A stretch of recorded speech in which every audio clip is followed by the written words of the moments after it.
Այս մեր գրադարանի շենքն է։ Սա հին դեռևս ուրեմն 20-րդ դարի սկզբի կառույց է։ Այստեղ ուրեմն բնակարան։ Ընդամենը մի քանի ամիս անց Քարինտակ գյուղի գրադարանը կլքի 100 տարվա պատմություն ունեցող այս շենքը եւ տեղ կգտնի համայնքային նոր կենտրոնում։ Այդտեղ լինելու է համայնքի աշխատակազմը, բուժկետը, գյուղական գրադարանը, նաև մշակութային տունը, այսինքն դահլիճ, 150 տեղանոց դահլիճ, որը կծառայի մեր ժողովրդին։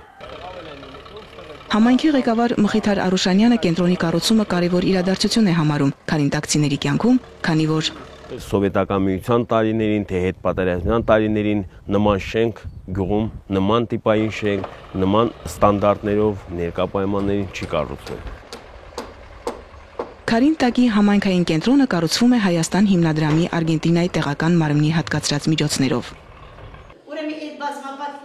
Արգենտինահայերի նվիրատվությամբ մի ծրագիր էլ իրականացվում է գյուղի դպրոցում։ Այսօրվա դրությամբ կապիտալ վերանորոգման է ենթարկում մեր մարզադահլիճը համապատասխան կցաշենքով։ Հուսանք, որ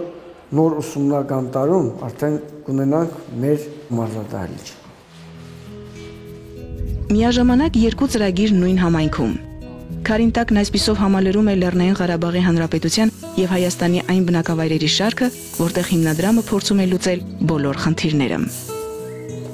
Մարդը երբ տեսնում է շրջապատում ինչ-որ դրական շարժ, հասկանալի է, որ կազմում է հոգեկան աշխարհի վրա եւ նրանք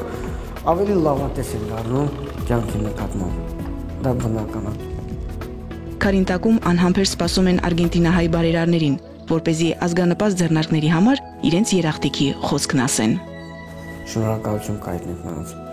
եւ թող նրանց կյանքում միշտ հաջողություններ լինի, որպեսզի կարողանան բոլոր գյուղերում, բոլոր դպրոցներում բացառությամբ ցույց տալ։